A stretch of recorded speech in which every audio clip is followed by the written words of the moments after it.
What do you get when you cross a know-it-all newspaper columnist with an awkward, unsophisticated everyman? Yeah. Well, I'm just not sure about that right now.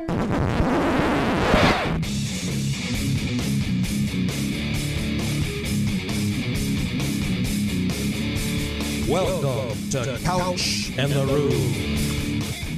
Welcome to Couch in the Roo, presented by Skymint Premium Cannabis, inspiring people everywhere to live better, do better, look better, smell better, feel better every damn day of their lives. Jason, Nick, how you doing, man? I'm doing good, buddy. How are you?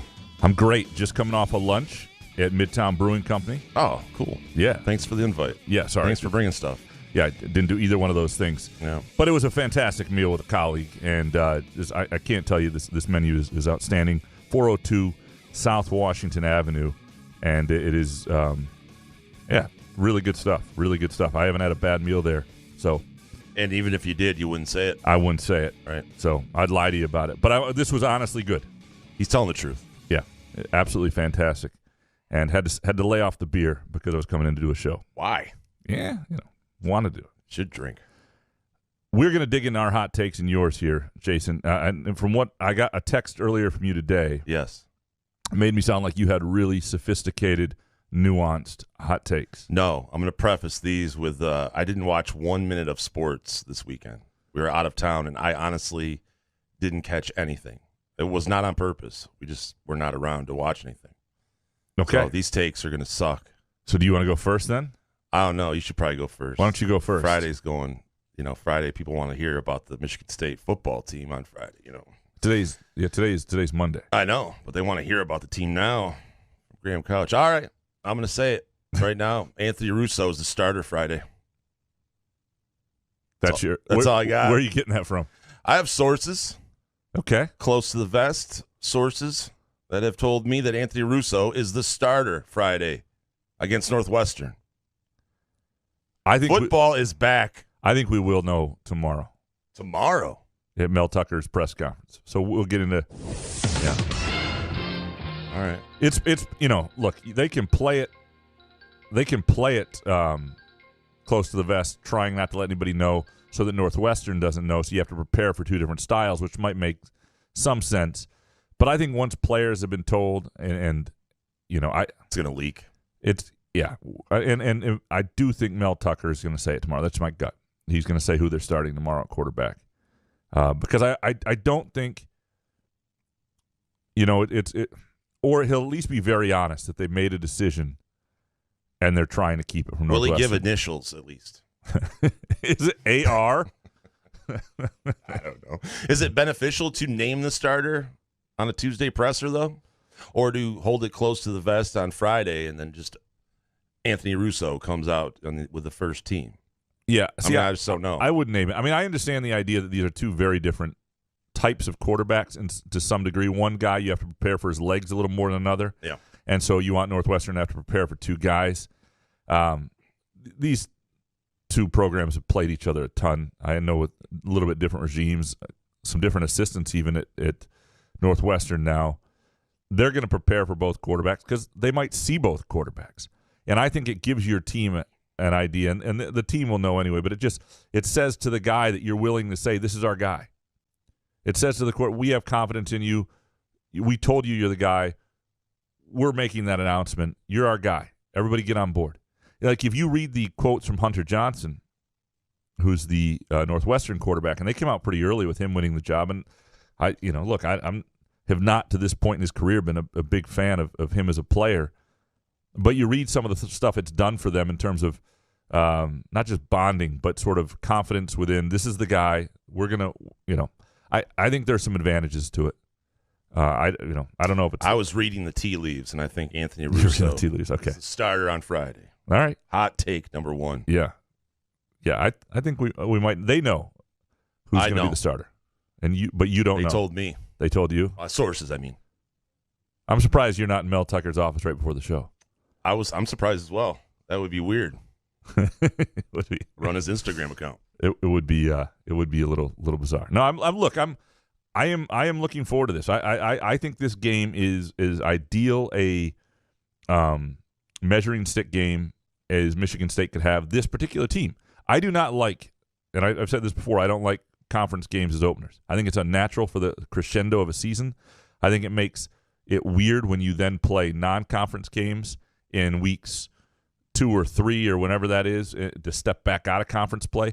What helps this is a few things. One, you've got a situation where you really don't know exactly what you have at Michigan State, or at least I don't know. And I don't even think, even though they say they know their roster, I don't think they know how it's all going to look together. And Northwestern's a great baseline opponent because Northwestern's the same fucking team every year, right? They are, I mean, even when they're 9-3 or 3-9, they're the same team mostly. Now, they'll have a little bit more juice here and there, and they've recruited a pretty good but you're facing the same caliber athletes. Like last year, they won the Big Ten West, and 2-5 Michigan State beat them because of the talent differentials. So you get a good sense of who you are and where you are when you play Northwestern based on how you do against them. And that's why I think it's a good opponent this year. It's also on the road, which makes a difference in this sense. The home opener is always going to be special. And so if you play your home opener against Northwestern and then the next week you're playing the Youngstown States of the world, it's like, well, now that's a really decrescendo in the year. That's weird. That doesn't. How do you get fired up for that? Home opener in front of a fan-laden, I don't want to say packed Spartan Stadium. I don't know what the crowd's going to look like. But in front of fans at Spartan Stadium for the first time, the juice is going to be in the building, right? And so it works this year.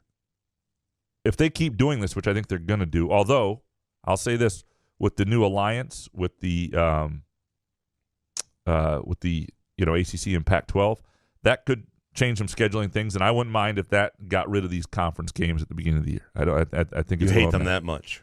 I do. I'm not a fan. I kind of like it.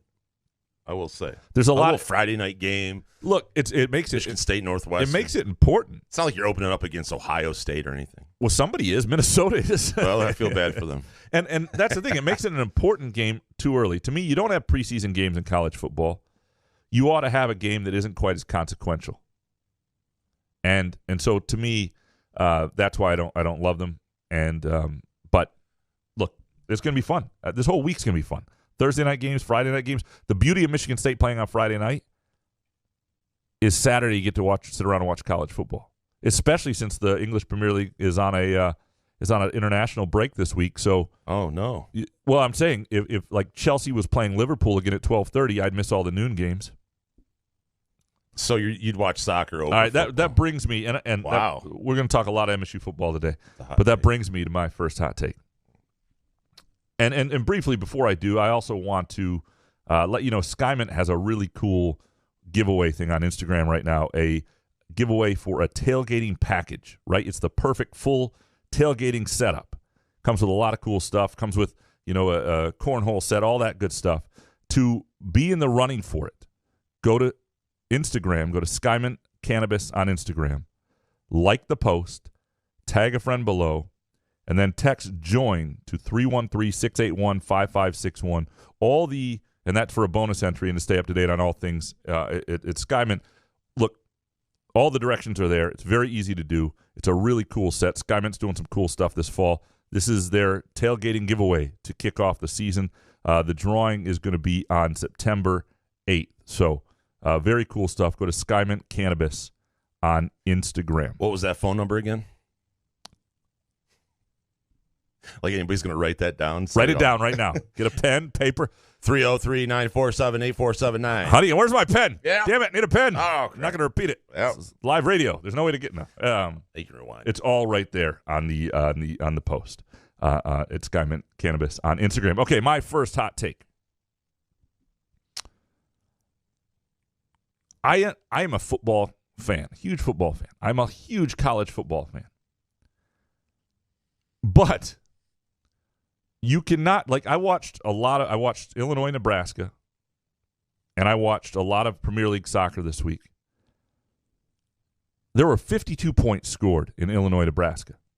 There was 1 goal scored in Manchester United, Wolverhampton. That was Manchester United versus Wolverhampton was 10 times the game in terms of excitement, quality of play, enjoyment that Illinois, Nebraska was. It was a shit game. The fact that in this country we tie points scored to actual enjoyment. I mean, there were so many chances that almost happened in that game. So many things that so much tension. Illinois, Nebraska had none of that, and it also had crappy play. It had crappy quarterback play with two bad teams. And Nebraska apparently still thinks a guy who throws at barely a high school level should be their Division I quarterback. That's how screwed up we are as Americans. We see 1-0 and we see boring. Yes. You cannot watch these two games. I'm going to tell you right now, if you went and watched Man U Wolverton and went back and watched the replay on Peacock or wherever it's available. You watched a replay of soccer? If you did, and then watched Illinois, Nebraska, there's no way you're not going to go away thinking that Man U Wolverton was 10 times more entertaining. But I would feel better about myself after watching Illinois, Nebraska. It was a shitty game. And the whole world unless you had the over. It meant unless you had 1.5. Or Illinois on the money line, which I did. So I wasn't mad about it. I'm just saying, in terms of enjoyment, it sucked, man. For you, but for people that actually like real football and guys not flopping around and acting like they're dying, then get up immediately when the ball's in play. That's why people don't like soccer, I guess.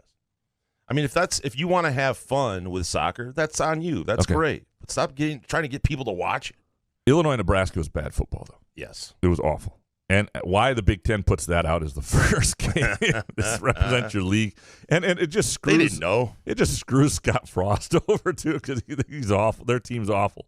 And now that they're going to stew on that forever. I mean, it's just, what an awful, the whole world is watching. Like, because if that happens next week on Saturday, there are a million other games. It would be like, oh, by the way, you see Nebraska lost Illinois? Whoa, that's interesting. But nobody would have seen the game nationally. Nobody would have had a perception. But that's an interesting score. 8-point game. Do we start betting against Nebraska every game? Yes, we do. And if Illinois is getting too much street cred, we bet against them too. And there's some bets to start looking at. I'll get into that in a hot take in a few minutes. All right, what is your second hot take? Well, speaking of Scott Frost, the Scott Frost era is over, Graham. Now, I think Nebraska fans are different from Michigan fans in a way where it is their guy, but I think they want to win so badly. Like Michigan fans are holding on to hope that Harbaugh can turn this thing around. But I think Nebraska fans, if Scott Frost has a losing season, he's done, right? And I think Nebraska fans and people that donate money, I can't think of anything. Donors.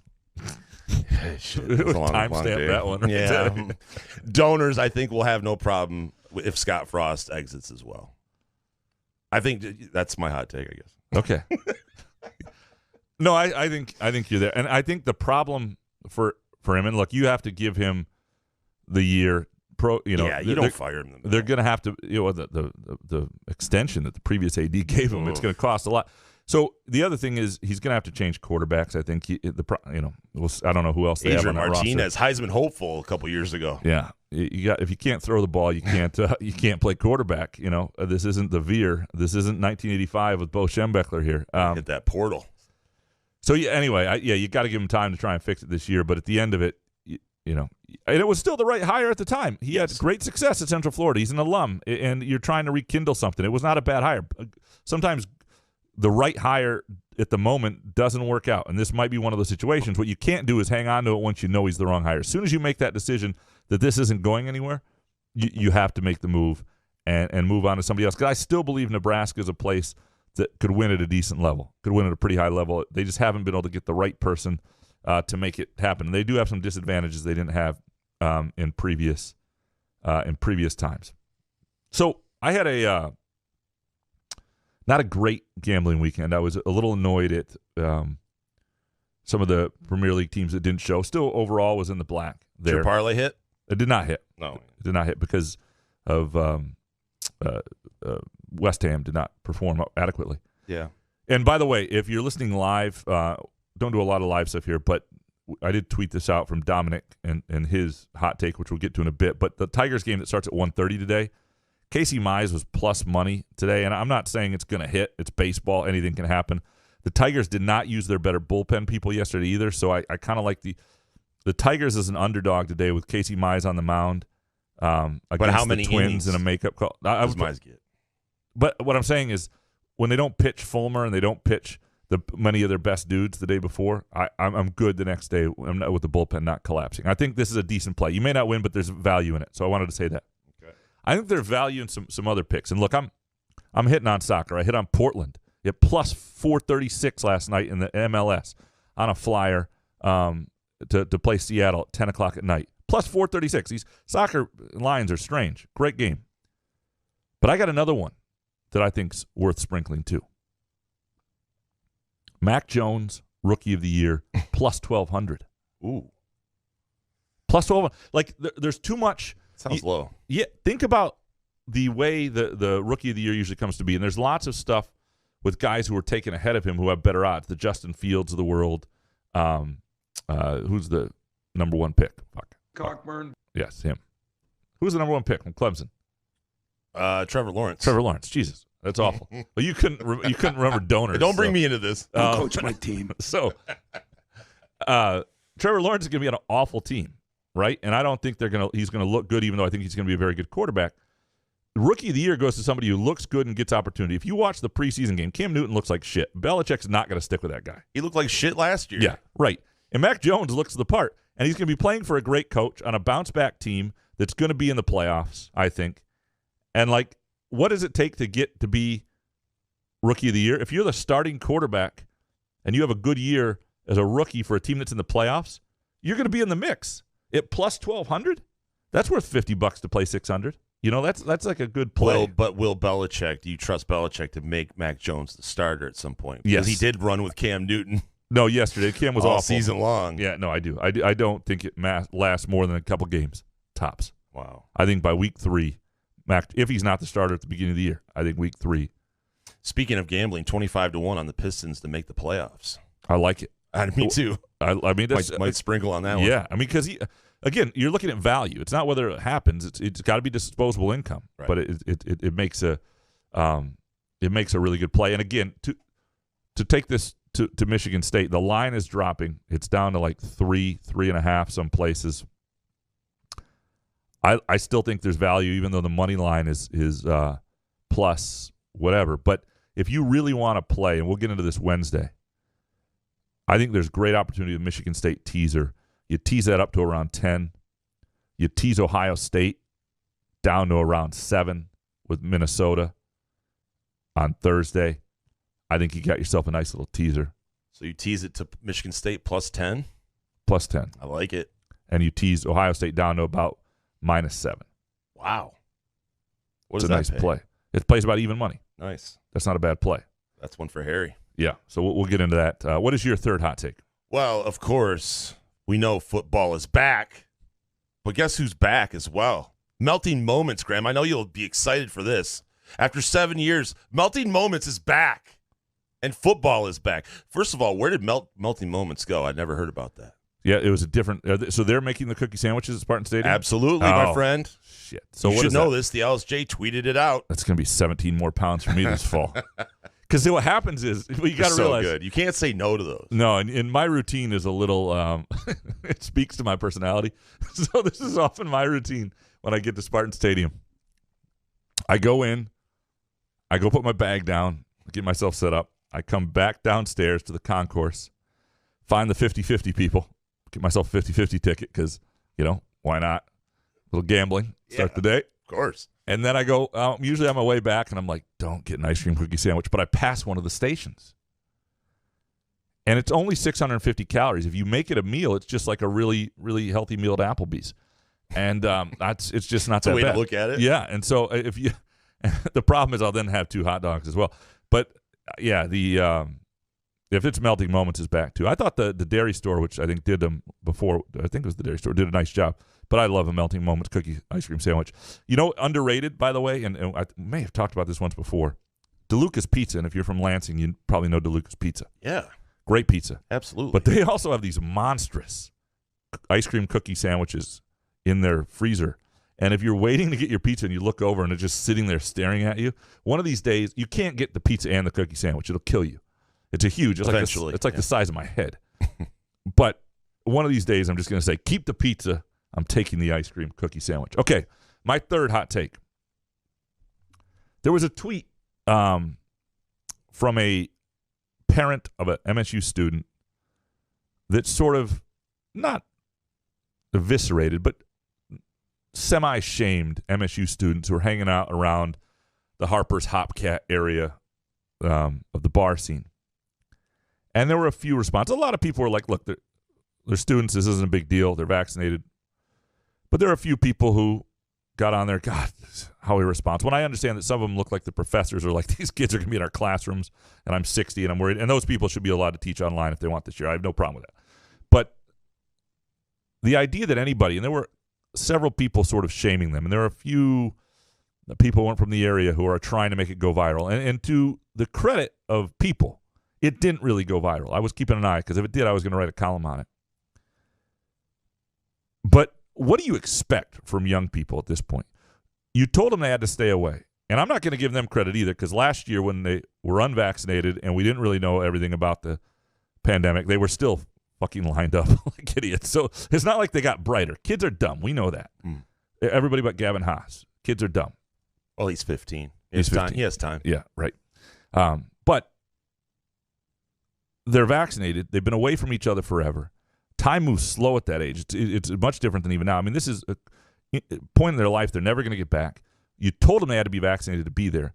Their peers are a very low, for the large part, a very low at-risk group.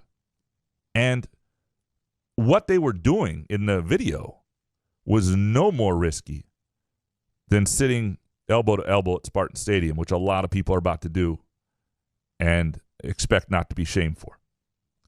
I mean, they're walking on the street, they're mingling, they're in line for a bar.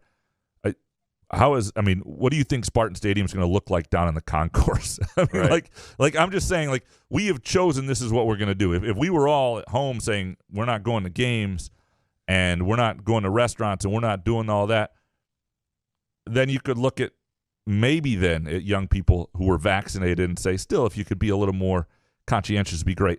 These kids are vaccinated. Like, yeah, They're did that. 20 years old. They did it, and they were required to do it to go to Michigan State. And there might be a few examples out there who aren't, who are among that group. But let's not shame them. Let's not get on our high horse. I'm not saying give them credit for anything. I'm just saying check yourself a little bit. And I just, still, I mean, they should be going to a better bar than maybe Harper's. But Graham Couch, a changed man. I figured you'd come in like a old man going, No. what are these kids doing? no, I don't blame him. I'm a reasonable dude. If I was 20 years old, because most of these kids aren't all 21, let's be honest too, and there's a million hot co-eds around. Take it easy. Easy. Where's your Legal. head at? Yeah, let's move Absolutely. on. Let's move on. No, I'm totally with you. I can't say anything because I went to a baseball card show in Illinois with like 40,000 people. So Yeah, I mean, some of these kids are more conscientious than you think about this stuff. Like, I'll give you an example. Last year, in sort of the early days of the pandemic, when there were a lot of, we didn't know as much about certain things, and I don't know where exactly it was in the lockdown and all that stuff. But I went over to MSU and interviewed kids, and you'd talk to different people, and there were kids who had said, well, what we're doing is our house and this other house are kind of combined, and we hang out because there's a relationship between a guy and a girl there, so these two houses are combined. And sure, somebody else showed up during the middle of that conversation who wasn't in their bubble, so to speak. But so what? They had largely made the effort. They were going to try and limit who their group was. And they had also made the decision they weren't going home to see grandparents or parents because they knew they were in a little bit higher risky level of behavior. It wasn't they hadn't thought this through, even though they're playing beer pong on the front yard. What else are you going to do in college? So I don't know. I was wary, and I was happy to see it didn't go viral. I was happy to see people weren't pushing it too much. I was wary of the overly you still have to have logic behind things. You can be somebody who's believes in science and believes in caring for your fellow person and also understand these are 20-year-old kids who are vaccinated hanging out together largely. And I understand it spreads without the community. I understand all that stuff. But there's a certain point where you can't ask for perfect behavior from a 20-year-old, especially when we're not modeling that. And when we're vaccinated. I mean, I got vaccinated so I could freaking go back and do some things. And, I mean, obviously to protect other people. Go to Harper's. I wanted to freaking go to Harper's. Yeah. And I was in that line, just hoping nobody saw the photo. Zion was a big deal because he was a huge guy, and I just broke my chair. All right, let's take a really quick break. We'll come back, and we're going to dig into your hot takes. There's some really fantastic stuff. I think it's going to be a good conversation today. We'll do that next. Couch in the Roof, presented by Skymint Premium Cannabis. Trust matters, especially when it's your money. Mark and Jay at North Coast Wealth Management work hard to build a relationship of trust by providing thoughtful, objective guidance and placing your interests first. Invest with knowledgeable financial advisors who are on your side. Call today and tell them you're a friend of the show for a no-cost, no-obligation consultation. 248-626-2000 and ask for Mark or Jay. Securities and advisory services offered through LPL Financial, a registered investment advisor, member FINRA SIPC. Wherever you are on your cannabis journey, let Skymint Premium Cannabis be your guide, your friend, and your place. Whether you're curious about cannabis or a seasoned connoisseur, Skymint's knowledgeable staff will help you with a vast selection of products to choose from to fit your needs. Skymint believes access to the best cannabis helps people do good and feel good, so they grow it right here in Michigan, giving you high-quality, locally grown cannabis at highly accessible prices. Visit skymint.com for special offers and location information throughout Michigan, and use the promo code CouchAndRube20 for 20% off your first visit. Skymint Cannabis. You'll love this place. Where else can you cheer on your team, enjoy a mouth-watering burger or savory sushi, sip on handcrafted cocktails, or one of 46 beers on tap? Take your game day or date night to Cask & Company Kitchen Bar or Front 43 Neighborhood Pub near Frandor. Two amazing places with one awesome blended modern American Asian menu. Catch the game on one of 30 60-inch TVs or stop in for the all-you-can-eat lunch buffet. Enjoy happy hour or elevate your night out at Cask & Company or Front 43 on East Saginaw in Lansing.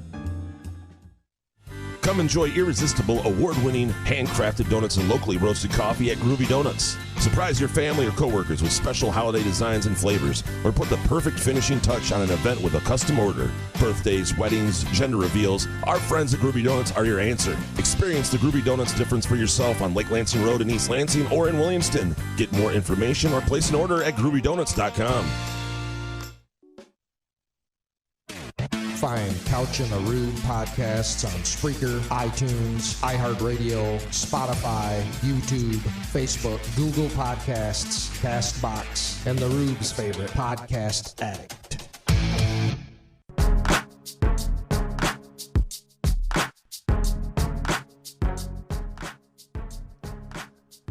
Couch in the Roof, presented by Skymint Premium Cannabis.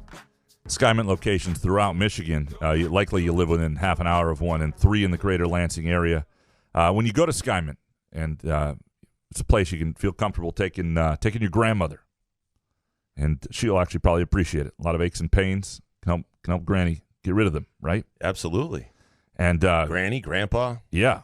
Give them the promo code CouchAndRube20. CouchAndRube20 for 20% off anytime you go in, and just let them know that behind the little register there, and they'll look it up, and they'll give you 20% off your order unless there's a sale going on that's better. And if there is at the time, they'll give you the best deal, whichever way it is. Just a cool vibe, great place.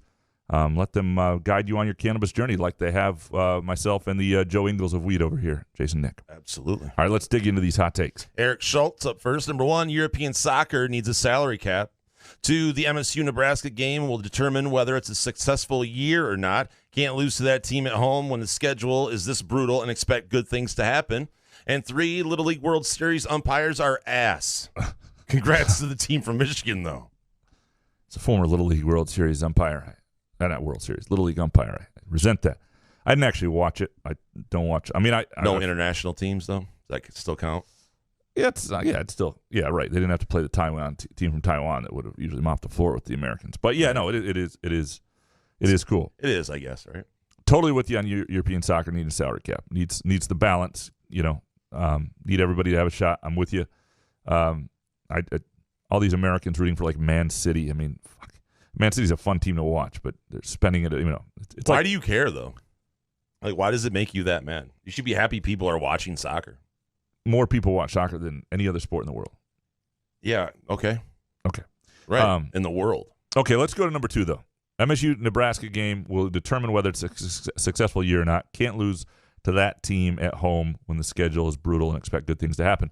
I agree to this. And what's interesting is I did my preseason game-by-game predictions, and I actually picked Nebraska to win. Of course, I wrote those. I hate the fact that Nebraska played early because I wrote them before the Nebraska game. They ran in print after the Nebraska game, so people are like, what's this moron? Did he not watch this game?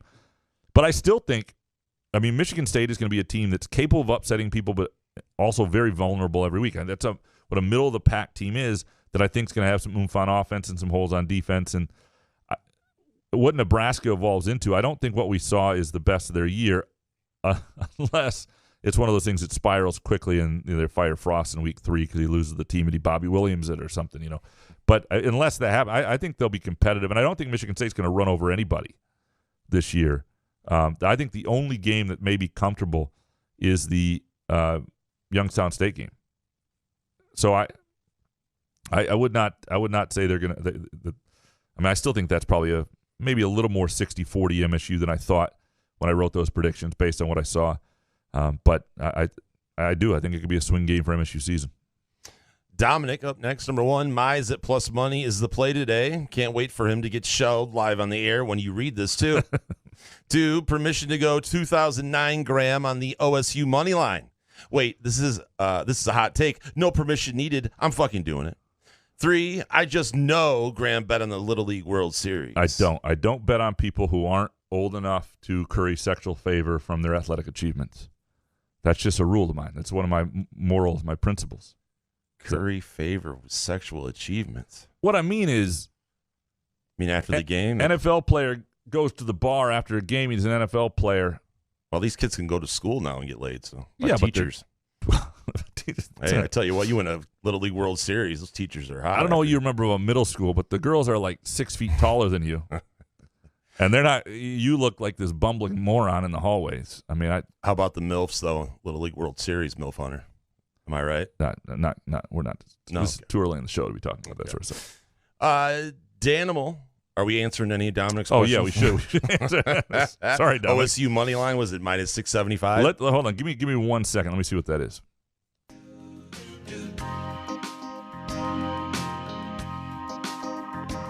Thanks for your patience. We Okay, won't be minus 640. There have been a lot worse money lines. I've been surprised by this spread the whole time because at minus 14, it's teasable down to basically a touchdown, right? And maybe Minnesota's gotten it back a little bit. Maybe Ohio State isn't what they were, and this could be a competitive game. But and I don't feel 100% confident in the spread. I like the spread. I don't feel 100% confident in it because you always get things wrong in week 1. I do like. Man, 2009 Graham would be all over this game. He would all over this game. There you go, Dom. Again, 2009 Graham was a moron, but 2009 Graham or a genius, one of the two. But if you just need money line, it's not going to be that much of a sweat, I would imagine. We should timestamp that. Okay. Just for I would recommend teasing it down with another game. And I actually don't hate the Michigan game teased down a little bit too with Western. All right, next from Danimal. Number 1, Nebraska will leave the conference for the remodeled Big 12 in the next 2 years. 2, Mel Tucker surprises everyone and starts Noah Kim. And 3, quote tweeting is for starting a new conversation, not for continuing existing dialogue. Thank you, Danimal. And I had this issue arise yesterday. I think it was yesterday. Again? That's our friend Tony Paul, the Detroit News, who quote tweets everything like that. And it wasn't even him quote tweeting something I tweeted. He quote tweeted my reply in another conversation. You talk about killing the thread in the conversation. It's what are you doing? So he's doing it on purpose. He just doesn't know how to use Twitter, and he thinks this is fine. It's not. It's not fine at all. I nearly fucking blocked him. I blocked like 2 people. I cannot deal with it. Anyway, it was. I like Tony, but this is one thing it's a real character flaw. Mel Tucker surprised everyone and starts Noah Kim. That would be this. First of all, it's a good hot take because I think they like Noah Kim. I think he's played well, and it would be stunning. But it would be like we didn't pick either one of those guys. We knew all along it was this guy.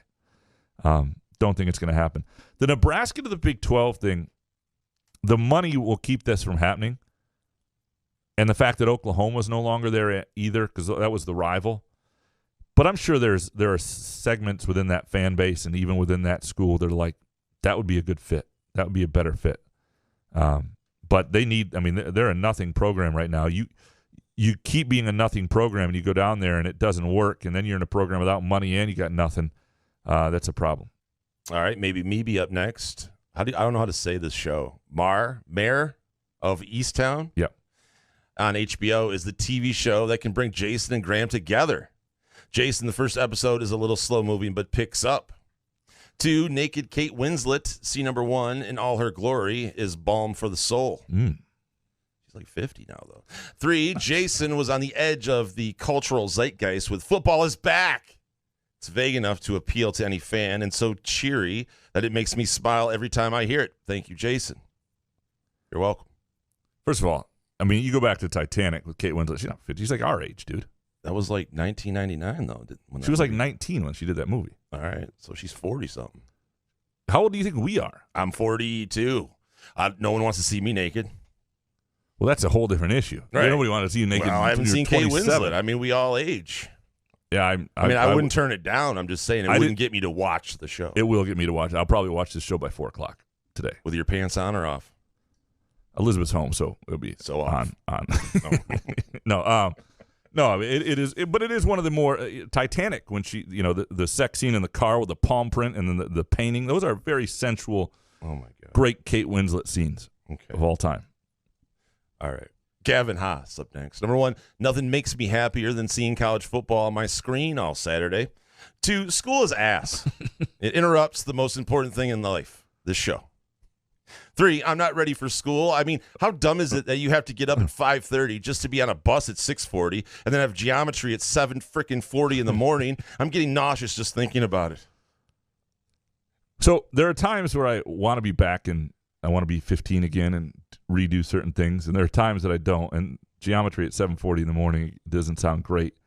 I think I would still trade it. I would love to do high school right now. It'd be kind of fun. But why do you have to get up so early? I never understood why it was like pitch dark at 6 a.m. I had to be there at the bus stop. It's sports. I mean, in this country, if we actually started looking at when kids learn best and how much sleep they need and the age in which, I mean, noon.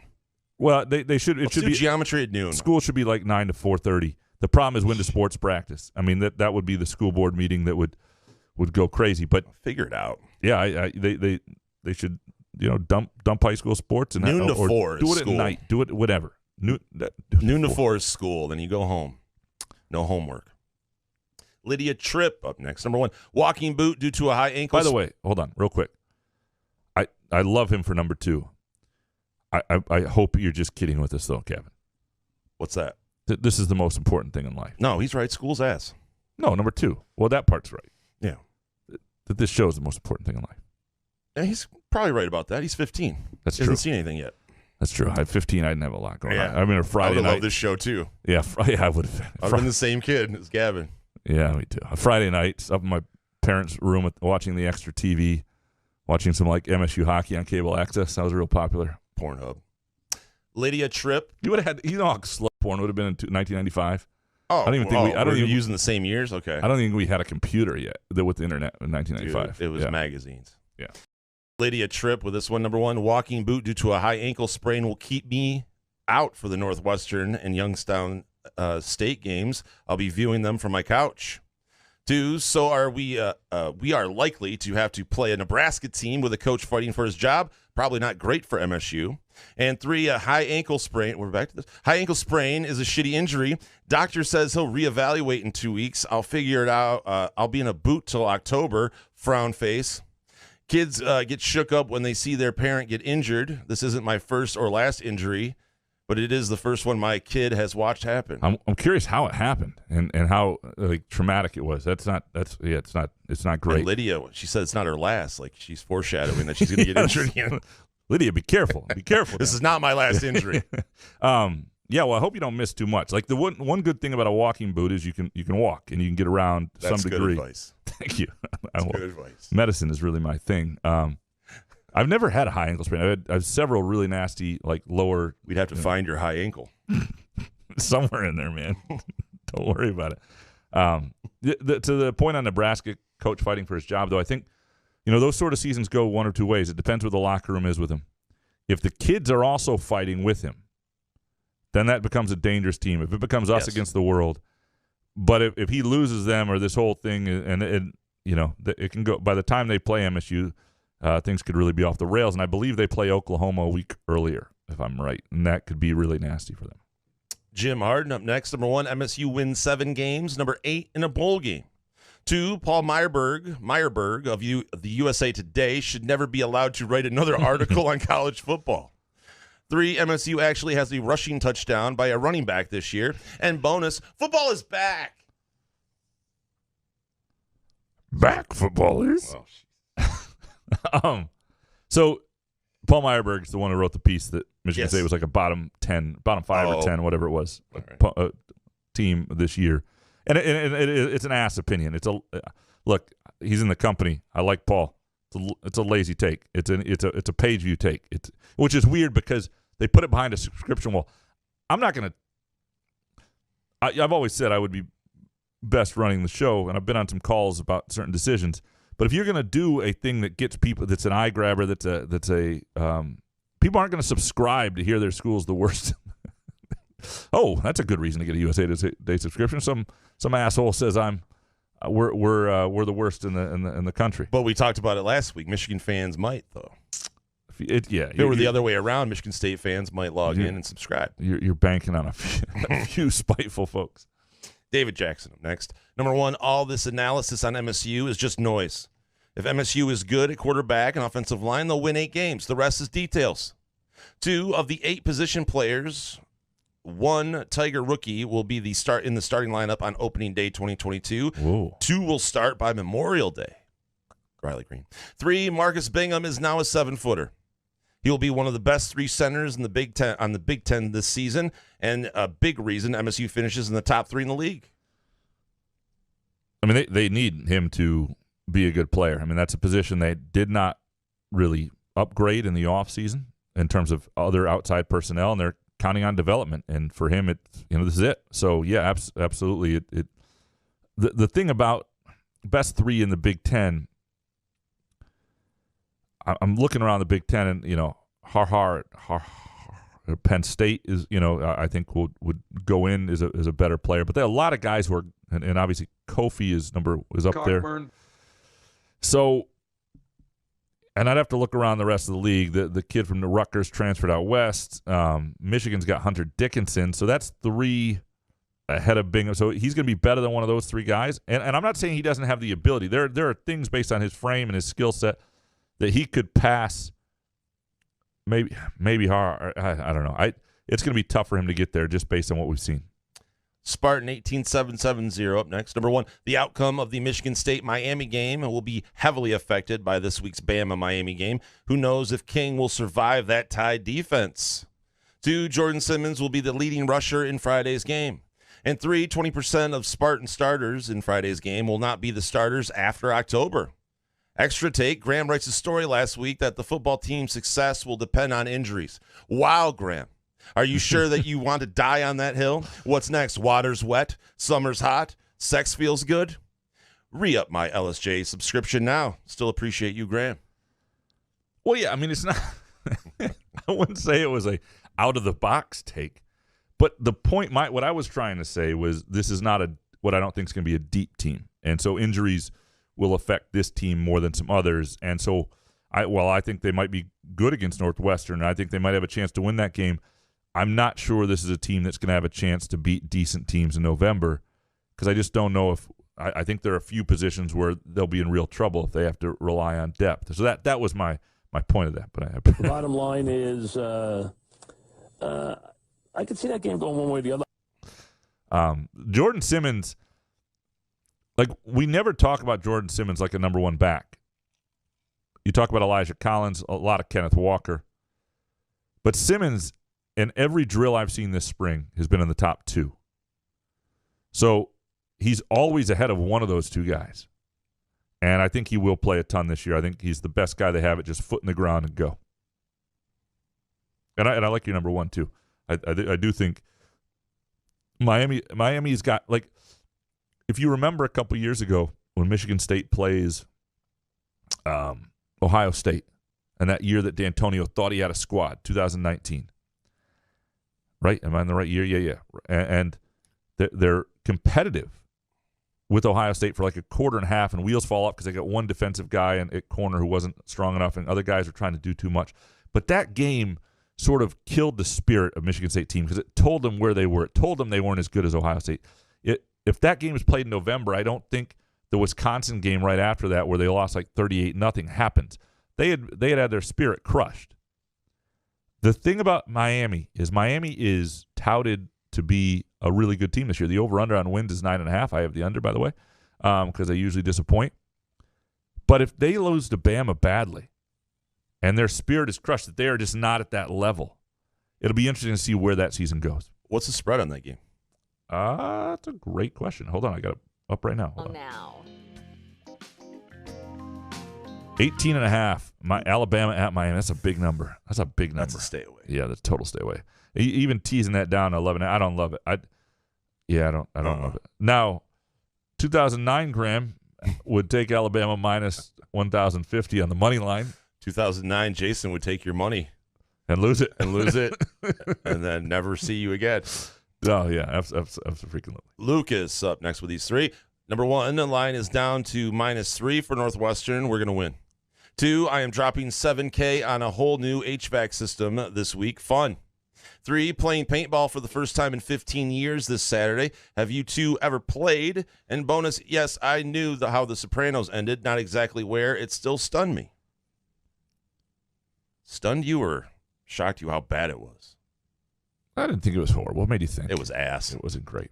Have you ever played paintball? No, I have one good eye, and I need to save my left one, so I don't want to get hit by any paintballs. I've always wanted to play, and I don't have a good vision to hit anybody anyway. Yeah, I've never. I feel like I have a memory of playing, but I don't think I have. Maybe I really got hit that day. I played laser tag. If you don't remember, different. You didn't play well. Yeah, no, I played laser tag. I got kicked out of the CN Tower in Toronto. They used to have laser tag in the bottom level of that. I was 18 years old or 17. I was senior year of high school, went on a spring trip with a buddy to Toronto. Everybody else was like age between 9 and 12, and we were 17. And we just dominated. And you weren't supposed to – there was supposed to be like a no running, which takes some of the fun out of it. And we were just diving around corners and killing 12-year-olds left and right. And they asked us to leave and not come back. That is a story we're telling, presented by our friends at Midtown Brewing Company. Midtown Brewing Company, 402 South Washington Avenue in downtown Lansing, had what I think is called the Turkey Twist. Just an outstanding. It's on like a pretzel bun. Incredible sandwich with this glazed mustard. It's great. And they also sometimes have this broccoli with this. I mean, I'm not even a guy who loves broccoli. I like broccoli, but there's this the seasoning they put on it that's incredible. They also have great fries and salads and all sorts of good stuff. But anyway, just saying, my lunch today at Midtown was outstanding. It's a great place to chill with a friend, chill with a business associate, have a beer after work, have a date night, or have a group outing. Go to Midtown Brewing Company on Facebook. Check out their menu. I think you're going to love this place. Spartans forever up next. Number 1 category for Ida is no joke. Thoughts and prayers. 2, MSU wins by double digits Friday. 3, that feeling of finding your baseball cards from childhood and having Roger Clemens' rookie card, then realizing he will never get in the Hall of Fame is not a great feeling. Roger Clemens' rookie card, is that worth a lot, or is that not because of that? No. Huh, I mean, you could get some of them graded. I don't know. But a lot of his cards, yeah, just because people know that he's never going to get in the Hall of Fame. Wow, that does suck. Yeah. That definitely. But let me know what else you got there, Spartans forever. Double digits Friday. That's the first. That's heavy. Yeah. Although, here's the thing. If you see alternative lines out there this week, this is a good week to find value in that. Because, again, we don't know what's going to happen. So there will be some real surprises this week. I'm not saying it's Michigan State versus Northwestern. But, if you can find an alternative line with Michigan State to win by 7, and it pays pretty, you know what I mean? Like there are, I think MGM does alternate lines. So. Yeah, and a lot of books do as you get close to the game. As you look out on Friday. This is a good week to do it if you have a feeling about Michigan State or any other team, because there can be value in those lines, and Vegas just has it completely wrong, and it's just because nobody knows anything right now.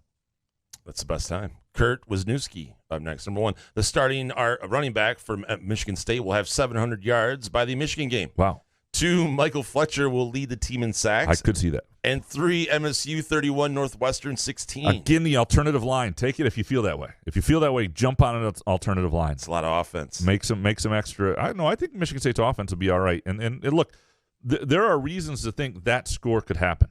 Now, that Northwestern's offense is going to struggle this year. Michigan State is not. I think the overall talent's going to be a lot closer. But if we flip-flop the score, would it surprise you if Northwestern won 31-16? It would. It would surprise me a lot more if Northwestern won 31-16 than Michigan State 31-16. There you go. Jeffrey Daly with ease. Number 1, thought Scott Frost was a home run hire. Whoops. 2, Clemson wins by 10+. 3, Minnesota covers against Ohio State. Oh, Minnesota over Ohio State, or at least Just on the cover. Yep. So Clemson, I mean, this is a great first. I mean, this is such a good weekend. Clemson's got Georgia this weekend. I mean, how badass is that, right? Yeah. Clemson -3.5. Keep watching that soccer. Well, no, it's a break, international break. I mean, the U.S. national team plays Thursday and Sunday, and I'll watch those. But it's a good week. Football gets its chance to see if it can actually stick as a sport in this country. Do you like Clemson -3.5 against Georgia? I have no idea.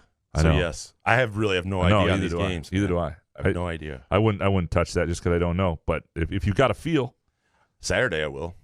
You'll be ready to play. I'll wake up with a feel. So that's the problem. And I'm just going to warn you this week, and we'll talk more about this Wednesday when we have Harry on. Like, I have lost the most money on college football in week ones because I get so excited. And like 2009, Graham would just look at this slate, and he would like almost every game. So set a budget is what Graham is saying. Yeah, and be prepared you to still lose want it. to fire at the first full week of college football. Think of it you like still got to fire. Think of it like entertainment dollar, like you're going to Vegas or you're going to a show or you're going to a sporting event, and likely the money's gone because you spent it to do it, and you're gonna have fun. And if you win it, you win it. It's great. But like if you want to make money gambling, research a couple games, try and find a mismatch, or wait until week 2 and learn some stuff. And sometimes you can. Like, you can know something really well where there's a great mismatch where you know. See, here's the thing you want to look for. You want to look for, like, mid-major, high-major matchups where the mid-major is really defense is their forte because it's not gonna work against the high-major. If they struggle offensively, that's a blowout.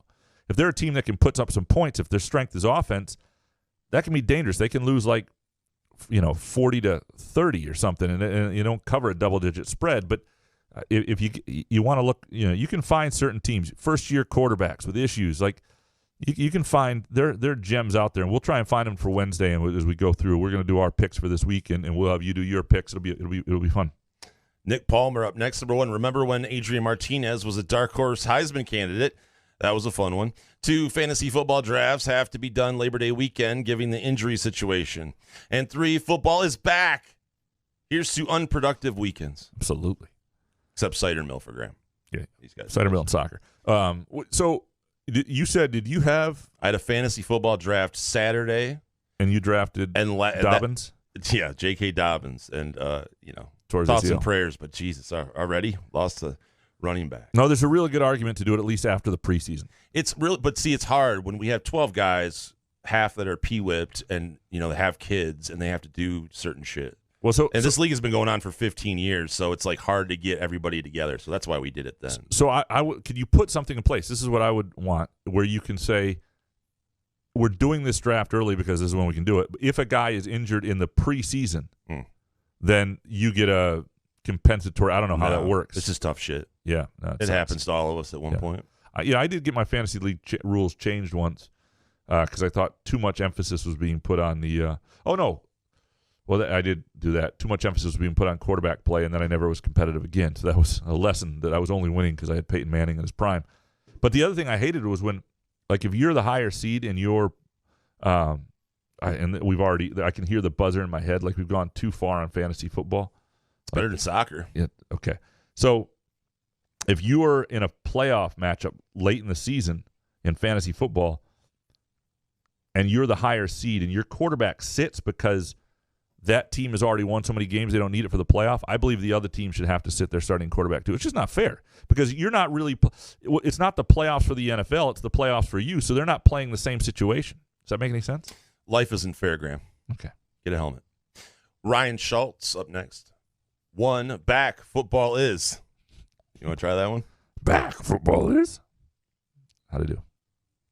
2, Izzo admitting he messed up with Rocket Watts is a big no shit moment, as when he admitted to bungling the Syracuse game. 3, bigger your program is dead in the water moment. MSU losing to Illinois in 19 or Nebraska losing to Illinois on Saturday. It's a great question. The Man. way they lost to Illinois, you remember the money you lost in that day? Because Rico was already paying up the bet, right? Yes. It was like 28-0, and Rico was like, all right. Yeah. Yeah. No, it was the other way around. I was trying to buy him out of it. Oh, okay. And he said no way. Okay. I believe that's how it went. Yeah, I remember it differently, but right. but the point is, to the question, the Illinois game was sort of, because you'd already had the Wisconsin debacle. That was a bad moment. But I would say that was bigger. Well, there was so much evidence for Michigan State at that point, and I guess there is for Nebraska too. It's so early this year. I would say it's Michigan State, Illinois, because that was getting in later. That was into the weeds of the year. Nebraska, this is week 1. They had to play a week earlier, and everybody, they looked like ass. Let's see, they have a better chance to bounce back, than I thought Michigan State did after the Illinois game. BPA up next. Number 1 choice for fans is now their 80-inch flat screen with a cold beer and Sky Mint, or trekking to the stadium to have Billy Bob spit spike proteins on me for 3 hours. Attendance will still be the lowest we've ever seen this season across the board. 2 unders are the play until Big Ten teams remember how to play in front of fans. See Nebraska and Illinois, thanks kicker shanking the extra point. 3, tomorrow is Detroit journalist Danny Fenster's 100th day in prison. Fenster in Myanmar for simply being a journalist. It's time to get him home. Now, BPA has been all over this with Danny Fenster, yeah, it's something. When he tweets it out, it's worth retweeting. I don't know what impact somebody like me is ever going to have, but I hope there have been some stories on this, and I hope there's more coverage and that they're able to get him back to the cold beer, Sky Mint, big screen TV. Sounds really good, doesn't it? But not better than beer. trekking and getting spike proteins. Yeah, sitting next to somebody in a hot stadium. I think people are eager to get back. I'm really curious to see about this opening crowd. So my mother, who has season tickets to Michigan State football games that she just kept from my dad, she was planning to go to the opener, and now she's not. I don't think, and that I'm not saying right or wrong. People, that's not about that. This is about where I think people's heads are, which is interesting. She was feeling pretty good about it until about 3-4 weeks ago. She's probably eligible for a booster pretty quick. She's 72 years old. And she kind of she asked me, she goes, between the Northwestern game, the first MSU game, and then they're on the road at Miami, she goes, I feel like I'll have a better idea if this is going to be an issue by the time they come back home. Sure. And I feel like there are going to be a number of people who feel that way, who kind of want to see it play out a little bit. There are a lot who won't. This is the same mom I went to a Lugnuts game with for a while on Saturday. Like, she's not afraid to walk into a stadium or anything. It's how packed it is. It's how it's intense. It can be an intense environment. So I'm very curious to see and I think it's okay too. You can't ridicule schools if they've got 30% of their seats are empty. That's just the way it's going to be this year. And if the numbers get good or people feel more comfortable, maybe those numbers will change a little bit. But people are out of that routine of needing to be there. Some people have discovered, it's not bad to be at home, or it's not bad to have a tailgate in my backyard instead of paying that money for tickets or that sort of thing. I think it's going to be a really interesting year. But if you want to go to games, I would be comfortable going to a game. But it would be interesting to see if Michigan State was a playoff contender, if people would be packing the stadium. But see, I think it's still up in the air of what this team is going to be this year. True, but there's buzz and there's anticipation. People haven't been able to go for a while. I think if this was normal times, it would be a really big crowd and season tickets would be in demand. People want to see this team. I think there'd be enough intrigue. And I think right now for some people it's just not quite enough. And I think there are a lot of tickets sold that people won't be there. In other words, people who bought this opening ticket on the 11th, and we'll see, and whether they actually show up or wait a couple weeks will be interesting. Steve Beckman up next. Number 1, let's go is a dumb sports phrase we should stop using. 2, the freak out over images of MSU student crowds last weekend was premature. The outbreaks won't happen until the weather gets cold and they're all inside. And 3, Graham will win more money betting on soccer than football. I think there's a chance of that for sure. I'm starting to get this thing figured out and really enjoy it. But yeah, no. Did you hit that parlay? I did not. Oh, but I hit two of the. Well, I hit 1.5 of the 3. One was a push, but would have hit the parlay. Yeah, no, I didn't. I didn't win the parlay, but I won. A couple other games. I won I had one push, one loss, and 3 wins this weekend. So it was a pretty good week on our weekend on the English Premier League. I'm still doing well overall. I'm reading it. So they were all good bets, even if they didn't go my way. And that's what you want. You want to feel like you're feeling it. The worst, and we've all been there, is when you don't have any confidence. You're losing a little bit. Right now, I didn't lose confidence this weekend. So that's a really good writing right up into my rectum, and it was painful. Let's go is a sports phrase. You like it or not? It doesn't bother me as much as Beckman, but now that I think about it, yeah, I don't know. I've said it before as a Lions fan. Let's go. I don't know what else we say. Football's back. Jeff Dillon up next. Number 1, I'm not sure the air fryer is worth the extra dishes to clean versus the microwave. 2, standard door handle height in this world needs to be raised by a foot. No reason for a 1-year-old to open a door. And 3, MSU basketball and football exceed expectations this season. Both rebound big. People would love to hear that, and I don't yet know what expectations are for MSU basketball. Like, give me your national championship. Okay, well then they're not going to exceed that. But like, what are your realistic expectations for this year? Realistic. Like, what do you think? Like, when you think of this Elite season, 8, is that a realistic? I don't know. I want to say Final Four, but then you're just going to laugh at me. So I don't know. I'm scared to even announce what I'm thinking. National championship. Okay. Well, that ain't gonna happen. All right. Well, shit. What do you? No, but I think what am I supposed to say? think people are hoping first round knockout. I think people are hoping they'll be a safely in the NCAA tournament type team that has a shot at the Sweet 16. So if he's saying exceed, you're talking about a team that's contending for a Big Ten title and is looking at a deep tournament run, and that would, I think, make people very happy. Memphis in the national championship and just dunk over Amani Bates. Marcus Bingham with 46 and 3 dunks over Amani Bates. By the way, the Tigers-Twins game, and again, this is only our live listeners. I apologize. You know one thing I hate about Bally Sports and other networks do this? Matt Shepard? I didn't say that. Oh, didn't say that at all. He's a nice guy. They're now in the first inning here. The game actually started at 2:10. They always say what time the game is with their pregame show. Well, the pick the stick takes like 25 minutes. That's true. They got to do that. Simo, who you got? Dan Petrie. By the way, I just thought the air fryer thing. How many plates are you using? We have one. We love it. It's just kind of, I don't know how many plates is happening. Air fryers are great. Dark Mantonio up next. Number 1, as of right now, Illinois is the number 1 team in the Big Ten. Really, check the standings. Well, I hope so. 2, I got a feeling MSU basketball will just sneak into the 2022 NCAA tourney, somewhat reminiscent of last season. 3, I'm enjoying all the Michigan football hate and ridicule that's coming from everywhere before this upcoming season. And yes, I'm a Wolverine fan.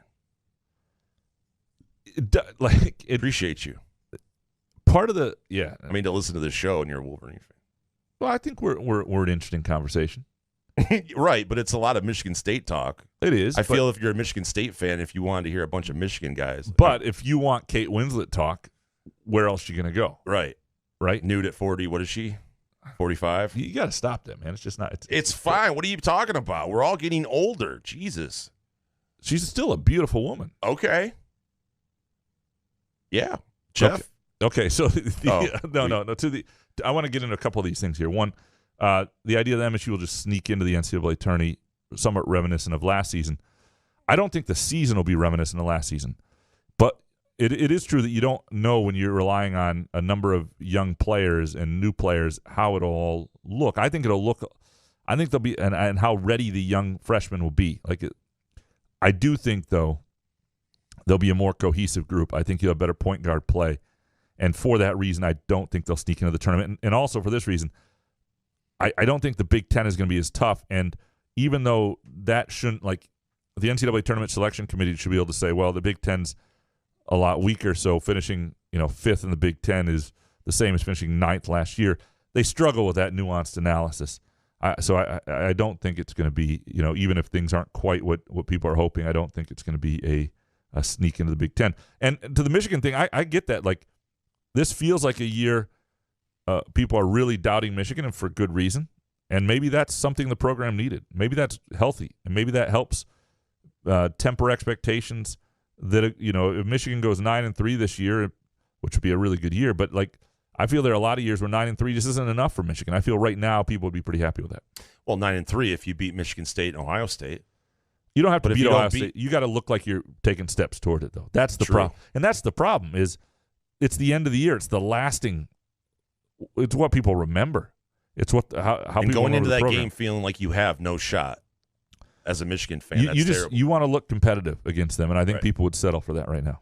All right, next from Jeff Haddis. Number 1, the first coach fired in the Big Ten this season will be P.J. Fleck. So he's not on the Gophers against Ohio State. Man, I guess not. 2, MSU's new athletic director will be none other than Jeff Smoker. Just kidding, but the article isn't writing itself, Couch. Thanks, Jeff. 3, Izzo is better off without Bates and will win another natty in the next 2 seasons.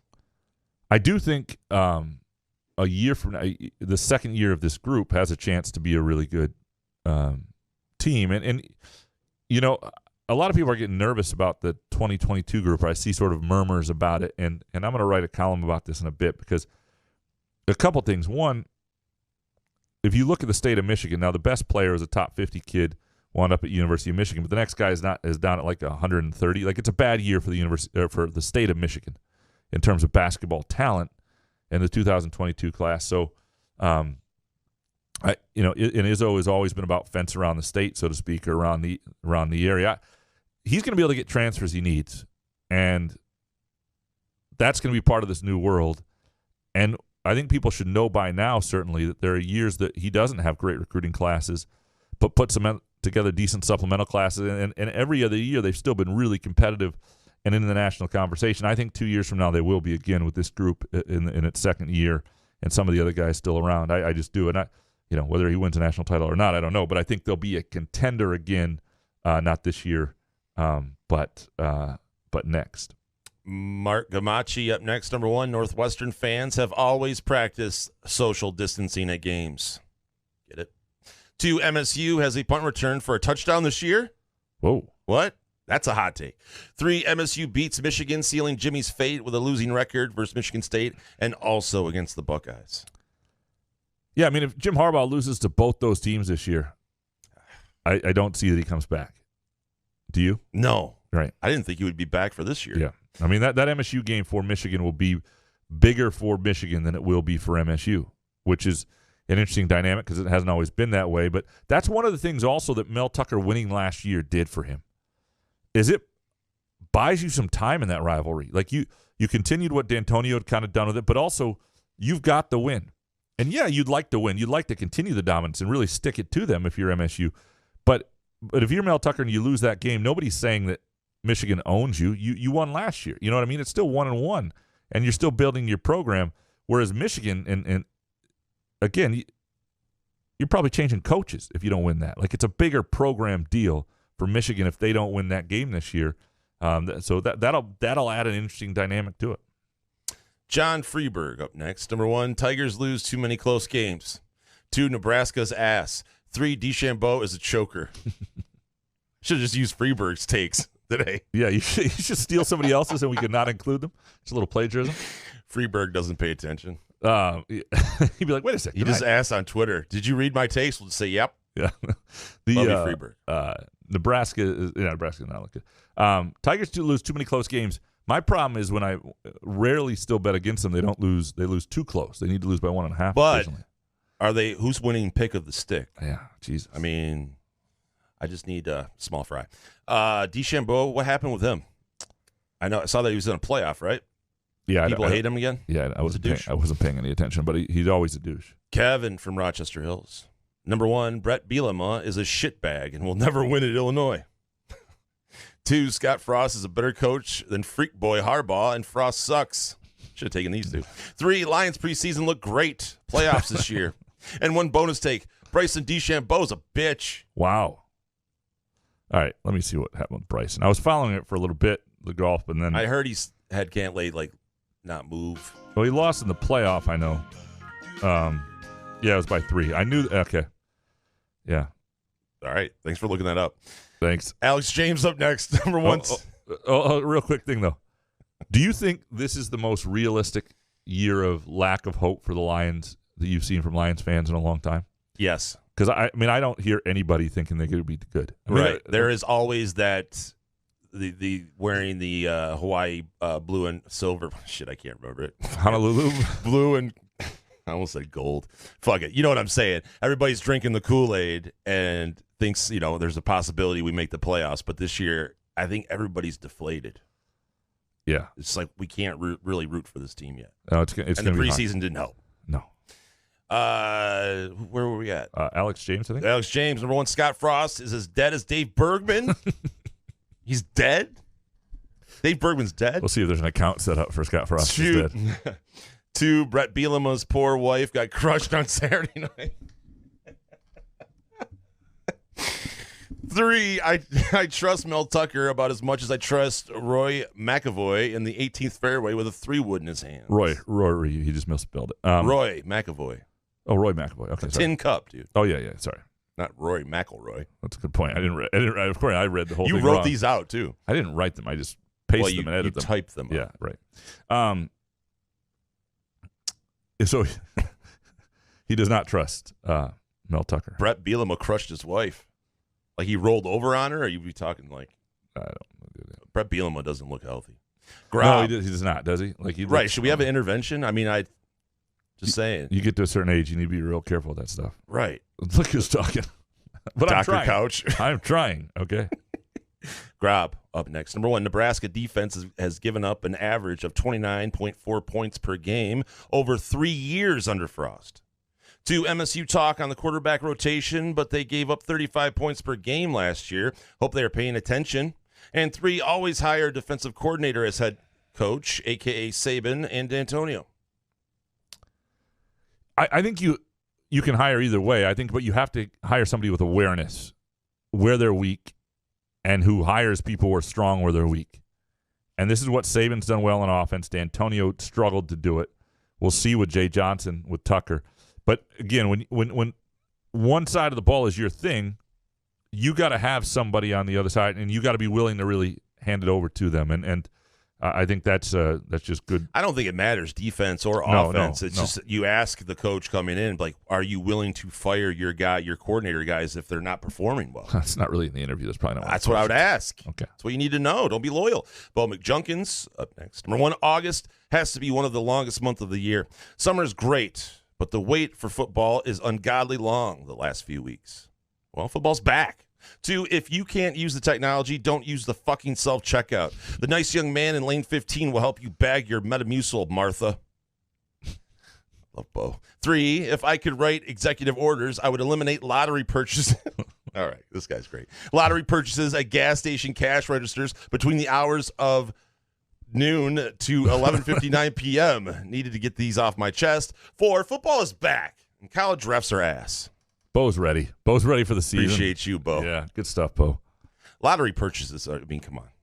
It's just intolerable. And I'm somebody who buys lottery tickets for peace of mind because... Yeah, but you do easy pick, right? No, I play the same numbers. That's why. Because I'm worried that my numbers will hit and I won't have played it, and then I won't be able to live with myself. And so... What are your numbers? I'm not telling. That's not nice try. Really? Yeah. You think someone's going to take your lotto numbers and play them? I'll tell you where I got them from. They're a combination of consequential birthdays with my wife and myself, and a couple other consequential dates, including the day that some people she didn't like quit a job she was at. So we use that date of the month. You are such a bizarre person, man. Yeah. But anyway, but I am also cognizant when I'm in the line, like, am I getting a lottery ticket? Like, I look around. If I'm going to have to fill it out, I need to do it before I get there. I don't you fill it out on the side. Yeah, I don't ever hold up the line to do a lotto ticket. That is a no-no. It's more of a scratch-off people, right? Yeah. Steve, up next. Number 1, little leaguers know how to play pitch ball. Catch, throw back to pitcher, pitch again. 10 seconds and 2 pitches. 2, get the feeling Amani Bates will not make it through an entire year of college football. Basketball. That's what I meant to say. He or his team will be frustrated if he's not the man. And 3, MSU by 10. Wow, another double digits. A lot of hope, a lot of confidence. We will not see this with the Lions going into week 1. I don't think. No.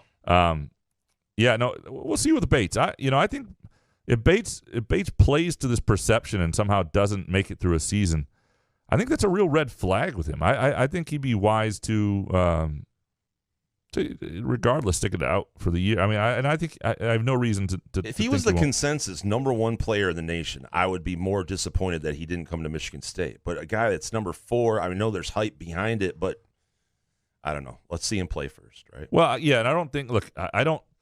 I've said this before. I think where Bates would have been phenomenal for MSU, and obviously you take a talent like that, but if you let the guys coming in this year, if you stayed in his initial class in 2022, and the guys coming in this year found their roles, their identity as college players, and got their footing, and Gabe Brown was able to have his senior year, and then you add a guy like Amani Bates to something that's sort of a little bit established, I think that would have been healthier than trying to fit it all at once together this year. Not that you wouldn't try it and do it, because he's a top 5 player and recruit. You're going to do it, but I don't know that it would have been best for this actual team and this actual group and their growth together. Professor up next. Excuse me. Number 1, the Lions should have traded for Gardner Minshew, if only for his personality. 2, the worst part of the pandemic is finding out how many friends and family are illogical idiots of conspiracy nuts. 3, is anybody in college sports having a worse time than Scott Frost? On the misery index, as people like to say, he's got to be up there, right? I mean, who's having a worse go? Is there I mean, it's early. Give it some time. The Hawaii coach, maybe, not up there as no well. One cares. Yeah, no, no one's asking anything from Hawaii. Scott Frost has got to be there. There will be a few more added this week for sure. All right, Gardner Minshew, you like him as a prospect? No, me neither. I mean, I like him as a dude. I don't know, whatever. Yeah. Randy Weed up next. Number 1, Hoff is superior to Thanks for Your Patience, Aussie Lady. I know. I just the best I could do. So we get. Here's the deal. I mean, we get kicked off of Facebook sometimes when we play Hoff too long, and I think. Well, we don't know that for sure. No, when we've been kicked off, it was the last thing I played. Yeah, I think maybe we go back to Hoff. Certainly, around Christmas, we're going to Feliz Navidad. I don't mind trying. If it kicks off Facebook, and that's how people listen. Yeah, we have. That's the challenge. And anyway. Yeah, we can talk about it after the show when we hug each other goodbye. 2, I'm concerned that Mel Tucker is auditioning for his next job. If this works for the Spartans, I could see him replacing Saban in the next 3 years. 3, let's face it, if it walks like a duck, sounds like a duck, and it looks like a duck, it's a duck. The Lions are going to be ass and won't win 5 games. Watch out for the "we should have taken Fields" wave. It's already happening. Yeah. The "we should have taken Fields" wave. No, and look, you're going to have to live with a little of that. The real key is the difference between the Fields and the Mahomes thing is the Lions actually didn't take a quarterback this year. So it really comes down to when the Lions do draft their quarterback or whatever they decide on Goff, but most likely draft a quarterback, what does he turn into? And if they get it wrong then it's legit. But you're trying to build something over time, and I like the way the contract situation will be set up, where you've started to do the rebuild, then you add a quarterback with his clock ticking on the rookie contract later in the rebuild than now. And the Bears are going to be in a weird spot because their clock is going to reset. They're going to have to rebuild in the middle of Fields as he's starting to get good, and he'll be good enough to keep him competitive. But I don't know that that'll actually be Andy Dalton season. I think Fields is going to play a lot this year. I don't think. First of all, nobody wants to replace Saban. That's not a good job. No, it's not. It's just somebody's going to take the job. Obviously, you don't go undefeated. You're ass. Yeah, I don't see that. You don't want to replace Dabo. Clemson. If you don't make the college football playoff, you're ass. Yeah, you don't want that job. Lorenzo for Heisman up next. Baseball hot takes. Number 1, who do I need to call to ban the shift? Can you make this call, Graham? 4 outfielders for Robbie Grossman. What is this, slow pitch? Ridiculous. 2, umpires being threatened with computers calling the strikes is killing the game. So many high strikes. In the 80s, nothing above the waist, and we wonder why there are so many strikeouts. It's not a launch angle, people. And 3, Miggy's swing is still beautiful, even if he can't catch up with a decent fastball anymore. It is beautiful. The shift sucks. And I'll be honest, even if it's the Tigers and I'm rooting for them, I'm rooting for them and have money on them. If they're in the shift, and one of the Blue Jays hitters the other day just kind of punted it down the opposite line, I'm happy for it. Anytime the shift gets beat and it ruins an inning, I feel good. My opinion on the shift depends on what my bet is. Yeah. I love the shift if I'm winning. Hate it if I'm losing. Vanzy up next. Number 1, my high school buddy's stepdad roomed with Mike Vanderjagt at MSU before Vanderjagt transferred out. 2, Michigan is an underrated baseball state. And 3, after hating Luka Garza for 7 or so years at Iowa, it's odd liking him as a Piston now. So that is a weird thing, I think, for MSU fans. Like, and I never had an issue with Luka Garza. I thought Nick Ward, you owned him at one point early in his career. But obviously Garza is a guy who I think people have really come around on. And I think it's because of his dad tweeting stuff out, right? But it's just work ethic. And, yeah, he seems like a likable guy. I'm saying he made him likable seeing him off the court kind of stuff. His dad did? Yeah. I don't know. His dad was tweeting out stuff. Okay. Yeah. And maybe you just think I made that shit up out of my left field? No. It's and by the way, Mike Vanderjagt is the former Colts kicker, right? I mean, that's yes. But the idiot kicker. Idiot kicker, right? The Peyton Manning. It's a cool story. Brought to you by our friends at Midtown Brewing Company, 402 South Washington Avenue, by the way. And if you try one beer there and you like a stout, the American Stout, love it. Give it a shot. Yeah. Sorry, I lost my train of thought because I was thinking about the American Stout. Garza. He is a guy that I absolutely think people want to see succeed now. Yeah. And that's. You don't think so? I don't know if we're there yet. I think people are there. We just like him. TT up next. Number 1, ESPN. Lake Superior, Michigan beats Ohio to win the Little League World Series. The lake is 6+ hours away from Taylor and completely opposite direction to their opponent to the south. Lamest connection since they tried tying Nasser to all things MSU. And 2, with the name, image, and likeness, Groovy Donuts needs the Sugar Weasel donut. Agreed. There you go. Totally. 3, I finally see now why pulling for James Piat to win the U.S. Amateur Championship was so awesome, because watching the Masters Open, etc., and cheering for Spieth, Fowler, or Phil, etc., is great, but it's like cheering for your favorite Tottenham, Chelsea, or Man U, etc. Couch wisdom. Thank you, TT. That's an interesting point. I hadn't thought of it like that. I cheer for you do learn to like golfers, and you like their personalities, and they're at least in this country. But I understand the reference and the comparison there. The Lake Superior, I didn't see the Lake Superior headline, but that is ridiculous. Because the thing is, to get to Marquette and Lake Superior, we're closer to Louisville, Kentucky. We are Lake Superior. I go up there a lot, but it's Taylor especially is a long way from it. All right, next one from Andrew Gauthier. Speaking of Groovy Donuts. Number 1, that Cantlay versus DeChambeau playoff was the best golf all year. Yeah, I totally missed it. Man, all year. 2, DeChambeau is so unlikable. Monica was actively rooting against him today, and she doesn't watch golf. Monica hates no one. That's crazy. If Monica doesn't like you, you're not good. Your soul is not good. Yeah. Like DeChambeau is shit because Monica. No, I mean that's clear. That's as clear as day. Yeah. 3, this humidity needs to go. This ain't football weather in East Lansing. Nah, I hope it's done. Last week was ass. I was just tired. I thought I was going to die at this cornhole tournament. Oh man, on Saturday in Wisconsin. Like it sucks. It's like late August. I'll still take it over snow though. I'd take the snow. Like my mom's looking for something to do. It's like let's go to the Lugnuts game for a few hours. And you get there, and it was fine. It's still, it's a fun minor league baseball game. You have a hot dog and a beer, but it's 90 degrees at 8 p.m., and you're like, everything is just heavy. It's hot. I'm glad it's done. John Crager up next. Number 1, Jason, I can now appreciate your hatred for the emergency alert system. 3 times in an hour, that damn thing went off while I had my radio earmuffs on while mowing my lawn. This is 2021, isn't it?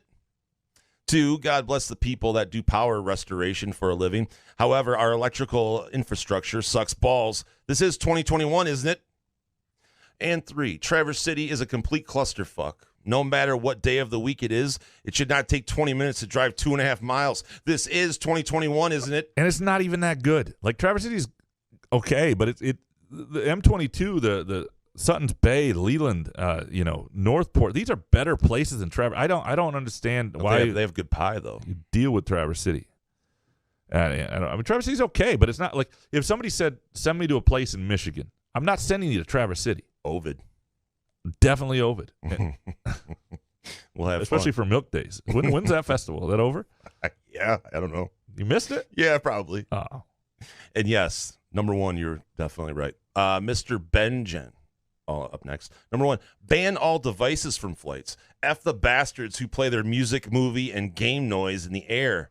Ever heard of buds or consideration? Is that a thing? People do that? Man. 2, F the guy who hits on my girl at the bar when I take a leak. Go get AIDS. Maybe you didn't know. 3, my friends are ass. Anyone want to go to the Nebraska game with me? Oh, Mr. Benjamin, good stuff. Wait, have you ever seen someone play on a flight? All the flights you've taken. Are his friends previous part of these previous 2 takes? Are his friends one of the people? He wants his friend to get AIDS? His friend, I think it's a friend to hit on his girl at the bar, based on what 3 gets to. I don't know. Maybe a friend was number 1. Might be. But Yeah. how do you do that though? Yeah, You just play music on a flight, blasting it out there? that's really awful. Yeah. I've never seen that. Ken Chu up next. Number 1, family is everything. 2, harbor in the shine of young people and you will never grow old. And 3, the sea refuses no river and the river is where I am. Pete Townsend? What? Hashtag Pete. Hashtag Pete Townsend. Bonus take. Towns that use a siren at 3:30 in the morning to alert their volunteer fire department are ass. Yeah, I mean, We have a guy around the corner that does that. don't you have like a phone? Can't they just text them or alert them? He doesn't hit him, individually? but he doesn't hit him until he gets to M21. So, Okay. but you can hear him haul ass. But Yeah. I don't know. Rather than save lives. Mr. Neurotic Pants up next. Number 1, marijuana is good stuff, provided you respect the substance and know yourself well. That's no fun.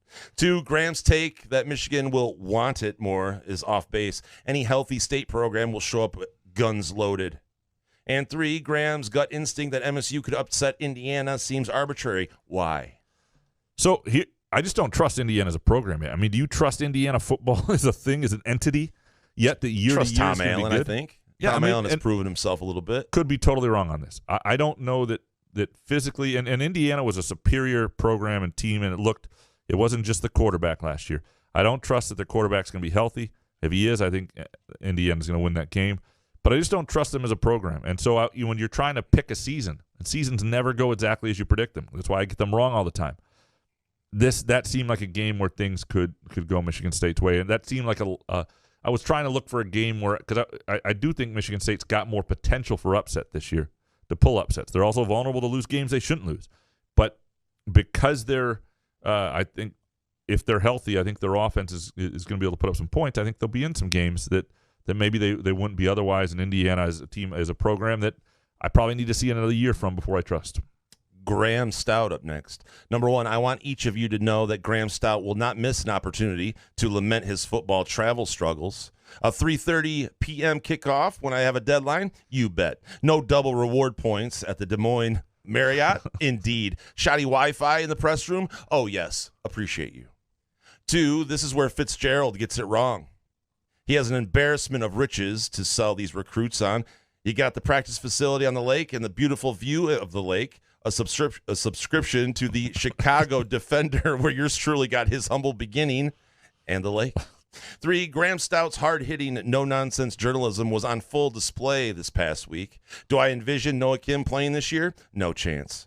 Do the coaches have any intention to give him so much as 1 snap this season? God, no. Could he see the field? My gut says he will. Good shit. Now, it is true. Part of Northwestern's problem is if they were trying to recruit 40-year-olds to play football, Right. it would be great. Be like, you see the view of the lake? They need to recruit Graham Couches. Yeah. Well, oh my God, the lakefront. Yeah, I got like it's they're trying to recruit Medill School of 17-year-olds. Journalism. It's like Absolutely. let me see what the bar scene is on campus. Northwestern's like, Yeah. not so much here. But so they're. But if you love lake views, it's a gorgeous facility for sure. Yeah, many 18-year-olds And I'm not going to complain about travel this year. I got a good. Yeah, I'm just happy to be back on the road. Solari's the one that screws up and complains about travel. I'm going to Miami. I'm going into the heart of the COVID belly beast in September. What's there to complain about? Hans Jurgen up next. Number 1, making fun of Scott Frost was hilarious in the beginning, but now it just seems cruel. 2, Baker Mayfield and Peyton Manning need to give acting lessons to other athletes. And 3, I thought only MSU was opening with a Big Ten opponent, not the entire conference. Whose dumb idea is this? I don't like it overall, and I don't like it over time. And I think it'll get nixed overtime. If there's one advantage to the new alliance and the bringing in competitive game, like there's no need to open with a Big Ten game if you can instead open with an ACC or Pac-12 game. They're trying to get better games early. They're following what the SEC has long done, playing really good games and then stepping back out of conference and then things like that. But you will not see this, I don't believe, in 3 or 4 years once that alliance really takes hold. Next 3 from Hans. Number 1, can we just end the NFL preseason? All-Star games 2. 2, ESPN's The Bear says MSU is a mess. Says take the under 4.5. What did we do to him? And 3, I only play fantasy for the gambling. I derive no other joy from it. So I read a lot of different and listen to a lot of different gambling podcasts and read different insight from different people, and you learn who you can. The Bear is not bad sometimes, but he's wrong on this. And he's had some bad. I'm not somebody who relies on him for gambling tips. And I think he's wrong on the under 4.5 now. But isn't that his whole bit on the College Game Day? Is giving out lines? Yeah, and some of those lines. So here's what's interesting is the lines he gives on College Game Day. The reason I started listening to his podcast, I thought those were okay. Like I was like, oh, that's interesting, and I wouldn't do it if my own gut didn't take that. But he would do it with the Stanford Steve guy who does the Van Pelt. They do one together, and I think Stanford Steve's better. A lot of I just don't like a lot of his picks that he gives out. I just disagree. But he said MSU is a mess. Yeah, I mean, where's he getting it's just it's a lazy. That's his opinion.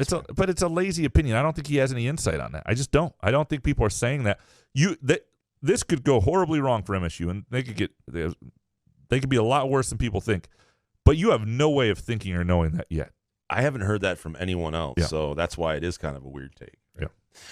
Jake Hawkins up next. Number 1, it's a shame that Lansing isn't big enough to have a AAA minor league baseball team. Went to a Toledo Mud Hens game last Thursday. It was like a mini major league game. Cody Clemens is a name to know. Collect his card too, and the Tigers better give him a shot ASAP. 2, thought I understand stuff came up and you had to switch up days last week. Damn it all, I wasn't able to get any Twitter questions in last Thursday. 3, I think MSU beats Michigan and Nebraska, but still gets 6 to 8 wins. And bonus, congratulations to the Little League team from Taylor on winning the Little League World Series. FYI, grown-ass men shouldn't be placing or taking bets on Little League games. They're playing for the love of the game, for God's sake. Well, it's true, but hey, you could still, you could sprinkle. You just can't get mad at the kids. That's the thing. Take it out on your own kids. Yeah, you can. No, I'm with you. I wish, like I was. And I just wish AA Erie. I mean, there's no reason. Obviously, the Eastern League geography is the only reason Erie's got the AA Tigers. That would be great. It'd be better for the Tigers. It'd be better for everybody if they were in Lansing. Lansing has a better facility than Erie. They've got one of the best facilities that would be in that entire Eastern League. It's all geography, right? It is what it is. But when I went to the Lugnuts Whitecaps game the other day, the Tigers have a prospect. Let me make sure I got this right. Riley Green, Austin Murr, and he was drafted in the 6th round this year by the Tigers, so pretty high round draft pick. Was hitting like 540 at low A ball. They called him up. He's hitting like 350. Right now with the Whitecaps, and I watched him launch one. And the guy looks, who knows what it'll be, but it's kind of fun to see a guy who's like legitimately on the radar. So Lansing still plays the Whitecaps regularly. They play them again, and so that there's still, it's not as good. It's not as good. I don't know what else to say. Upper Deck Jerk Guy up next. Number 1, I know you know who was selected as the starting quarterback. Spill. Russo. 2, if I win both the Powerball and Mega Millions, I will so sponsor the show. And 3, Jason should be developing his Aussie character. A little more than the developing. Yeah, a little more than I know. I know, yeah. Ooh. College football's back, yeah. That's not a knife. This is a knife. Look at that. Just a That's little not work. football. This is football, mate. And by the way, we'll hold you to that if you win the Powerball and Mega Millions. Absolutely. I mean, you got to win both. But what are the odds? 1 in 40? It'll be the Upper Deck Jerk Guy show. Yeah. Starring Graham Couch and Rube. Absolutely. But for now, we're very happy to have Skyman. We appreciate Skyman. We appreciate you and all of your hot takes. Some great stuff. Thanks to Skyman. Go to skymint.com or any of the locations throughout Lansing or the state of Michigan. Use the promo code CouchAndRube20. And Midtown Brewing Company. I had a great lunch today. Many great meals there. You're going to like this place. Give them a shot. Midtown Brewing Company in downtown Lansing. We'll do our picks, our first college football picks, and we'll get them out to you